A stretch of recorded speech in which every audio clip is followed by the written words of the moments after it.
Łudzinika.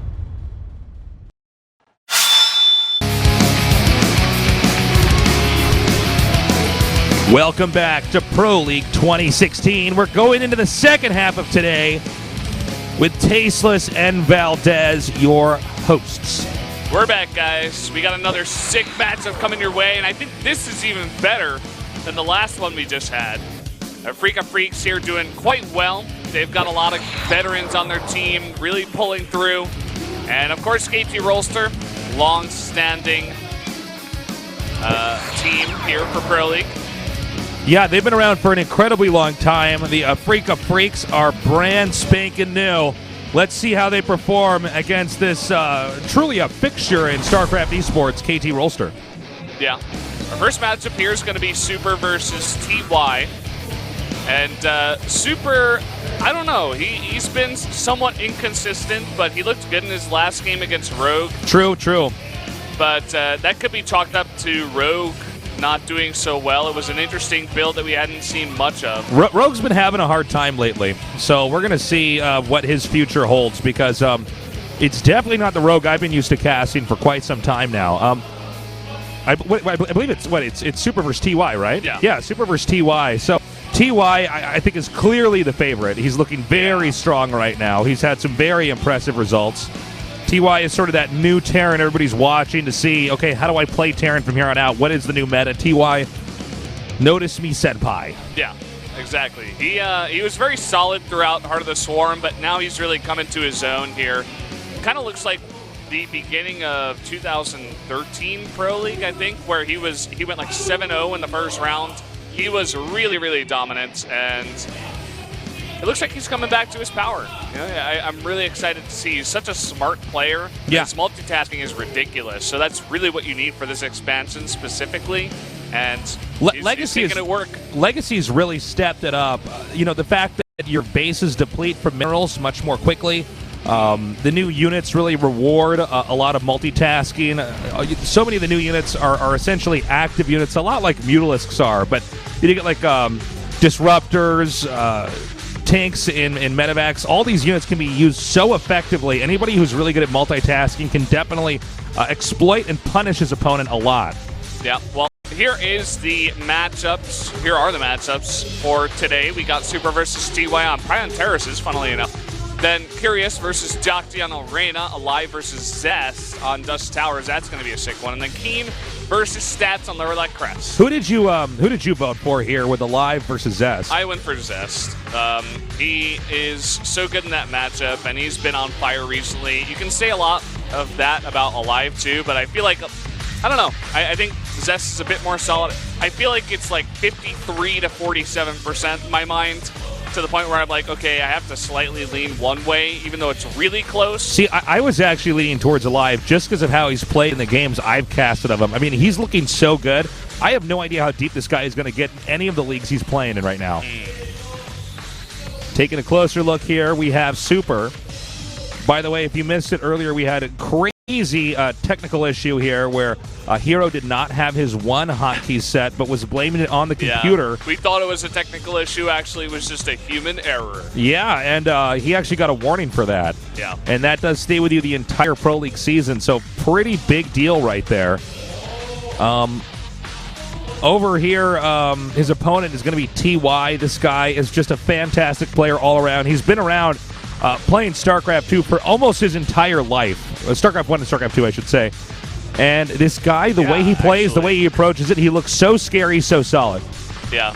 It's funny you mentioned that. I feel like he's approaching that halfway point where it's like he's actually pretty crazy. Yeah. Real. It's pretty wild because he's actually lasted for so long here and done some incredible amount of experience that I'm really having an edge over a lot of other players because he must be so comfortable in the booth with matches being casted. I know that's a big issue that a lot of pro gamers have to deal with when they end up coming here and doing this full time. It does feel totally different playing in front of a big audience with people watching. Doesn't matter if you can get number one at whether it's just at your house or at the team house, get rank 1 in on the ladder in Korea, even though that's rank 1 in the world laddering. Does not necessarily mean you can't show up. Yeah, that's where it matters. You can't deliver the results when we're actually keeping a record here. But TY is somebody who doesn't seem to have that problem, doesn't suffer from anxiety or lock up when it comes to a big match. Yeah, I mean, you look at someone like Departure, who went 0-9 in his first season of Pro League. They kept putting him out there for a reason, and everybody knew it. They're like, okay, this guy's really good, but he just can't seem to do well. He needs that experience. Now he's doing really well for his team. You know, he's not winning every single time he comes out, but he's one of those names that he always gets a spot for MVP, and he's going to continue being there for a long time. I think he's earned it by this point. Okay, taking a closer look, you can see Super literally 50-50 here in about every possible way here in Pro League. And TY with a lead record, but he has done so many games. It's kind of crazy. Yeah, you look at that. He's a member of the 100 Wins Club. I think he's up at around maybe 58% win ratio there. Definitely a guy that KT Rolster puts a lot of trust in. He's been in the lineup for so long. He fell out of it for a very short period of time, but he's back. He's back and really proven himself this time around. Even it's actually even on the records here with these two. Again, guys, it's a best of one for these two guys. So expect anything. Also, our map is going to be Prion Terraces, a map that generally produces some pretty weird-looking games. Yeah, and if there's a guy that can make a build for a best of one and really pull it through on a weird map, that is TY. I mentioned it before, very, very smart player. By the way, in case you're wondering, that is a hot pack that TY has. He's holding that to his head. The players are given hot packs when they come down to the studio, especially during wintertime. You cannot play StarCraft with cold hands. You need to have the blood moving in your fingers.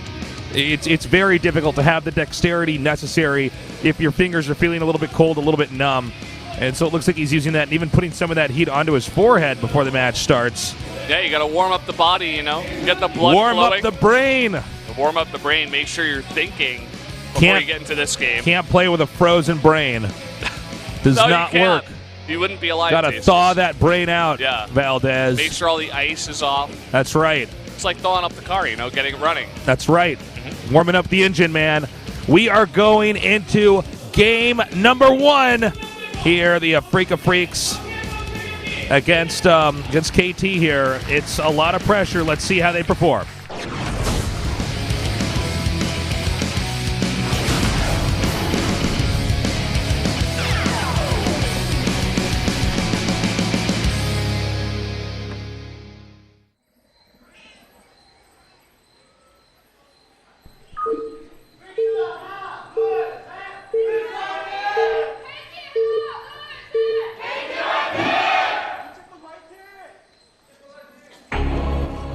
All right, in the bottom right, in the purple, Super.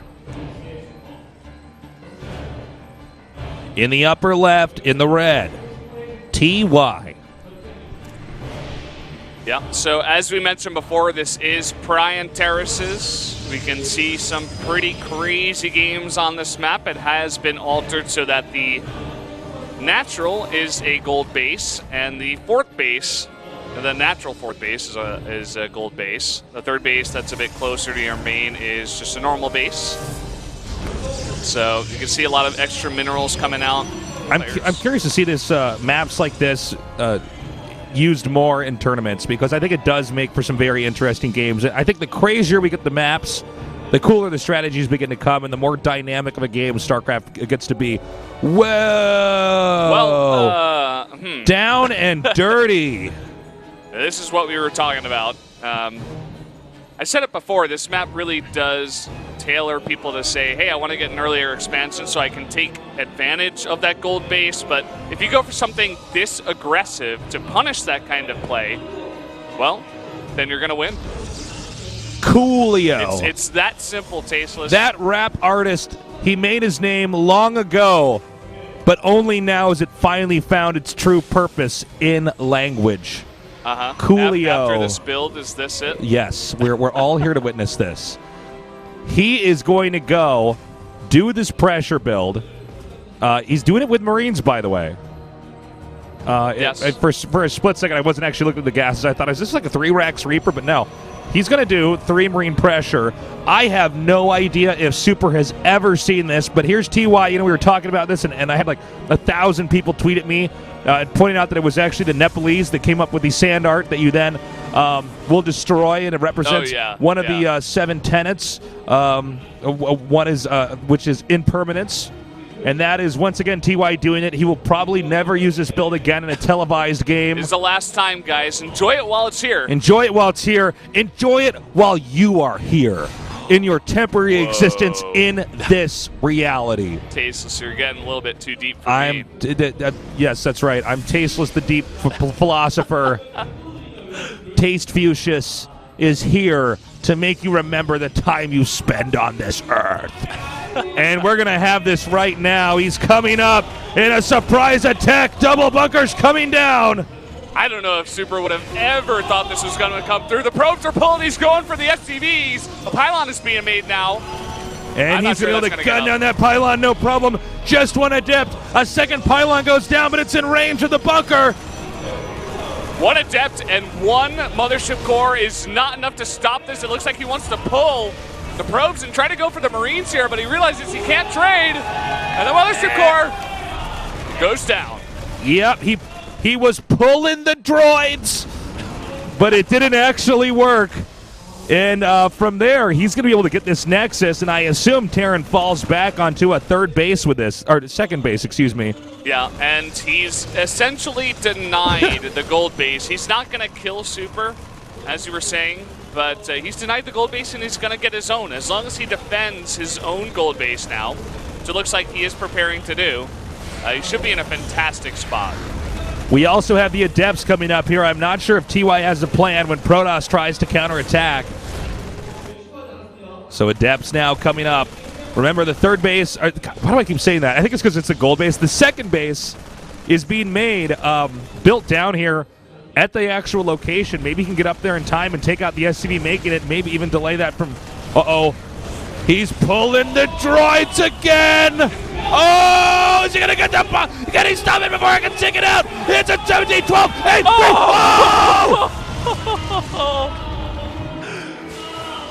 Oh, man. It went down. Woo! Okay. He actually got that Nexus. That's so about as close crazy. As it could have been. There's nothing closer. 2 atoms together cannot be closer than that. No, not even close. That is crazy. Not even close. Okay, he's coming up now. TY might get turned on his head here. The Marines are ready to defend. But, I mean, he does have an Immortal with this.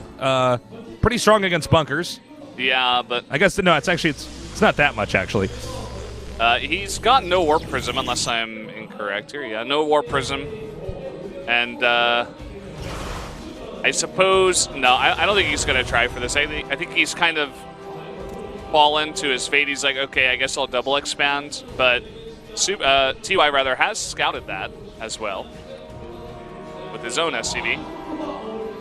War Prism coming up now. And Protoss is going for a Dark Shrine along with this, and I think that's probably a good move. He's going to have to do something pretty dramatic if he wants to try to stabilize in this game. Terran right now looks like he has enough money to maybe make another command center. I don't know if that's what he goes for here. You know, those barracks have finished, so he's going to be producing at a pretty heavy rate. Yeah, he knows he's ahead. He's actually trading pretty well here against the Adepts.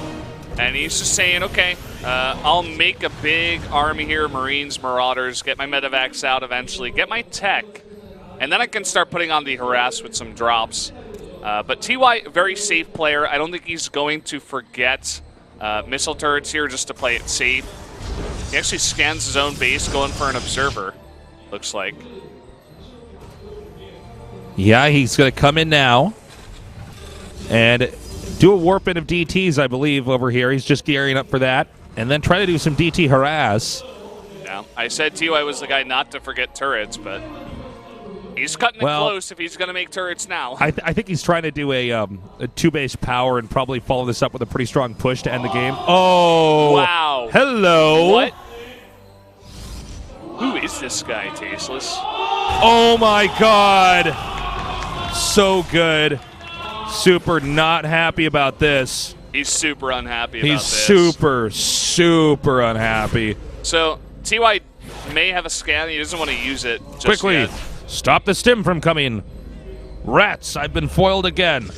Okay, he backs up. Meanwhile, Super going to go ahead and take another base. Now, I'm a little bit worried for him here because there's really no way that he should be able to hold this with a follow-up push here from TY. TY actually has a lot of muscle backing any push decisions he decides to make here. Yeah, he's going to have a gigantic force with about every tech he wants here in just a bit. And having that DT move get scouted out is so unfortunate for Super. I'm not even sure if TY was that smart that he knew the exact timing of the drop, or if he was just going around to try to scout the third base. Either way, he scouts it, and that's all that matters. That saves him so much. I think you might be right. I think TY was actually intending to come out there and just scout the third base, but again, it just so happened. Oh, that's a mistake. What? That's definitely a mistake. We have defecting probes. They want to join the Terrans, but they can't That's climb right. the wall. We've got hippie probes over here. Okay, they're going to go back now. But yeah, only a very safe, careful player, meticulous, would do that kind of move in the first place. A lot of Terrans would just sit in the base and say, okay, I just got to defend, and they're not going to scout or anything. They're going to save one scan maybe for a timing, but that's about it. He's going to have to shade these forward. Actually can't even do that in time. And I guess TY is just going to go ahead and expand again. I really expected him to bring us a bit of a different game here and probably do a push, but I guess TY is just saying, I'll get more and more and more ahead. I think that's what he's saying here. I think he hit the nail on the head. It's like, I denied his expansion. I killed it, rather. I killed his Nexus. I made my own. I stopped his DTs from doing any damage. How far ahead am I exactly? I just have to not mess up, and I'm totally fine. TY, good scan there. Not going to get a taste of his own medicine this time around. He should regroup and try to push in either into the second or the third. Ooh, the DT is going to attack there. Going to give up its location, and Super's army may just be sandwiched here. Going for the Immortal. Somehow that doesn't die. Meanwhile, an attack over here at the third. Only attempts at a DT to defend. The DT does go down. Some more weapons coming in. Will he get the Nexus in time? Yes, he does. Down it goes. He's going to sacrifice a lot of units here, but Super's army is way out of position. TY is going to drop, but not going to commit. Very smartly noticing that Super's army was quickly getting into position to defend against that. Blink is done. The Protoss tech is developed. The economy, not so much. And I think from here, TY actually wants to back up. I don't think you harass anymore here. Whoa, you crazy. I don't know what he expected to get from that. Stuff like this can happen. TY, by the way, is one of the quickest picker-uppers out of all the Terrans I've seen play in Korea, or in the world, for that matter. He picks up Marines like they're hot tasteless. Yeah, you're actually right about that. He snags his units off the ground so fast. Yeah. Now, this counterattack from Super has to do some damage. He is behind on supply, but let's see. Maybe if he gets over here in the right angle, he can get some more of these SCVs. Ooh, nice force fields is going to kind of zone out the Terran army for now. Some sneaky Liberators coming over here to deny more mining. Now, the Nexus is not done yet, but he can go to this expansion down here where the other gold base is. Keep in mind, both these races right now are producing at a much faster extent because they have the gold bases. So it's not your normal 3-base versus 3-base. It's almost like it's 5-base versus 5-base, but 2 of those bases only have minerals. Yeah, or something in a like way. that. Yeah. Except you have less probes all the while, or less workers, rather, across the board. Yeah, it allows you to get a really big army up here. Yeah, and very fast, too, because not only a bit faster, but Liberator's getting into position. Super is going to have to back all the way up, in fact, to deal with it. Going to give TY a lot of space to get in position himself and possibly be more aggressive on the map here, maybe try to deny that. Whoa. He's coming up now. That was a DT. Few good force fields there from Super. Anything you can shave off right now from TY's army is going to be a good thing. Yeah, Super's doing a good job of staying in the game, you know. He hasn't lost too much to the Liberators. Oh, wait. Oh, there's his observer. I was like, wait a minute. It's like, I detect foul play, Brendan. Okay, the Liberator is still doing a lot of damage right now. It's actually 36 probes to 55 SCVs, and don't forget to factor in mules with that. Oh, this 2 Stalkers, I don't think that's enough. No, we've seen some players have a hard time calculating when they can kill the Liberators in moments like this. And Terran is pretty safe. Oh, man. Yeah. Super with a lot of misplays here. Paying attention to the attack. He's trying to micro his Adepts at the same time. All right. You know, everywhere Super seems to be just a little bit late. Yeah, he lost a lot of mining and mining time at that base. And he's still struggling to keep that up even. And meanwhile, the push is just going to continue forward here. SCVs are getting pulled right now. He's starting to try to close in, stimming and coming down quickly. He's got a lot of ghosts in this army. He's going for the big EMPs on all of this Protoss army. He's got a fantastic concave, and he's on the chase. The problem is the Immortals can't get away in time. They're not quick units, so they can go down in a matter of seconds. He's going to continue to pursue here, going for the Adepts now. One more Immortal, slowly getting pushed to the back of the group. Ooh, unfortunate there, loses that Mothership core. And now Super looks like desperately trying to come around the side and go for an attack on the 4th base. It looks like TY is pulling back some of his army. I think TY can bring the hammer down and actually just kill him. And we see that's what's going to happen right here, right now, as SCVs are being headed down. With no Stalkers here to defend. Wait a minute, Terran's going back. Okay, a little bit confusing here. All right, he's splitting up his army, in fact. Well, I mean, it's 99 supply to 156, so... And when you consider that the Protoss is that low on supply, and he doesn't even have the Stalkers with his army, I don't think there's much he can do. Nice EMPs going down. And I think we're going to be seeing GG in a moment here, as TY has managed from start to finish crush Super. GG. That is the TY we all know and love. Really swinging the hammer, as you were saying, against Super here. Kind of outclassing him, I have to say. Really just controlled that game, the pace of it, all of it, from start to finish. Nice start here for KT.